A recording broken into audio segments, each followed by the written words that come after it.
Goeiemiddag, baie welkom aan elkeen wat weer ingeskakel is hier by ons boodskap van bemoediging. Dis wonderlik die reën wat hier in Port Elizabeth daar buite ook val. Vandag, alhoewel dit vreeslik koud is ons ook so dankbaar teenoor die Here vir sy voorsiening ook op hierdie manier. Soos julle weet, is ons elke week 'n tema wat ons hanteer en 'n tema wat ons doen. En hierdie week se tema is dan, hoe oordeel ek en jy? Hoe oordeel ons in hierdie lewe oor mekaar en oor die dinge wat rondom ons ook gebeur? En ons gaan saam lees uit Johannes 8 uit, ons gaan daarvan verse 12 tot 16 vandag saam lees.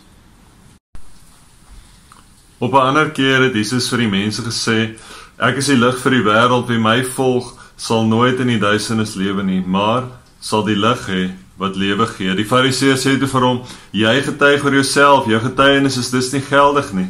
Daarop sê Jesus vir hulle, al getuig ek ook oor myself, is my getuienis geldig, omdat ek weet waar ek vandaan gekom het en waarheen ek teruggaan. Maar julle weet nie waar ek vandaan kom of waarheen ek gaan nie. Julle oordeel oor iemand volgens sy uiterlike, ek oordeel oor niemand nie.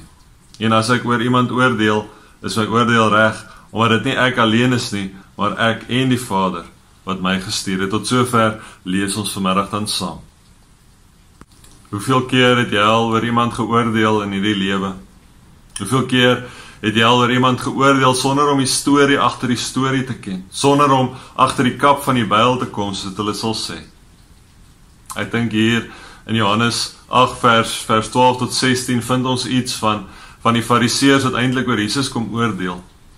Hulle sê vir hom, maar hy kan nie homself getuig nie, want as jy jouself eintlik getuig, dan praat jy net die beste, praat jy net oor dit wat jy in jou kop dink, jy ook sê.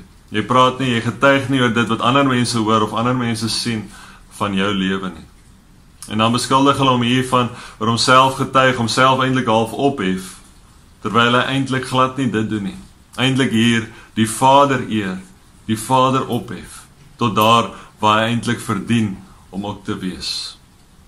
Wanneer Jesus hier sê, julle weet nie waar ek vandaan kom nie, net ek weet waar ek vandaan kom, julle weet nie waarheen ek gaan nie, net ek weet waarheen ek gaan, dan is dit 'n verwysing, 'n wegwysing na God die Vader toe, na sy heerlikheid toe.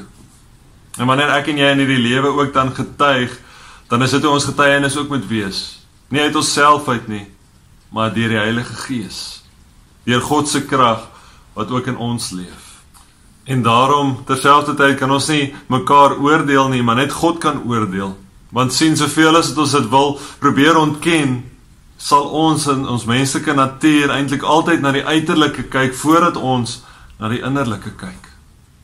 Maar die Heilige Gees in ons stel ons in staat om na die innerlike te kyk, om na dit te kyk wat God vir hierdie wêreld wil hê. Want dit is God self wat in en deur ons leef.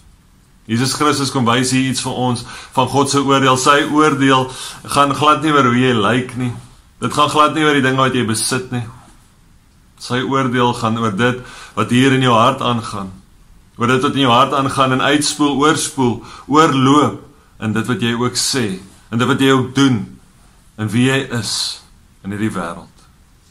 Mag ek en jy onthou, sommer net opnuut herinner word en bemoedig word daardeur, dat ons nie moet oordeel op mekaar se uiterlike nie. Dat net God die reg het om te oordeel, omdat hy na die innerlike eers kyk, en nie na die uiterlike nie. En mag ons daaraan vashou ook, wanneer ons aan God dink, en dink aan ons eie lewens, dat hy die een is, wat ons dra in hierdie wêreld, dat hy die een is, wat ons dra deur sy genade, dat hy oor ons oordeel in sy genade, en daarom ons vrygespreek te maak, in wie hy ook is. Mag ons in sy liefde leef, en mag ons altyd daardie liefde ook versprei en verkondig. Maak nie saak hoe ons lyk, of wat ons mag hê nie. Mag ons altyd in sy liefde net voortleef. Ek groet jou in die naam van die Vader, in die naam van die Seun, in die naam van die Heilige Gees. Amen.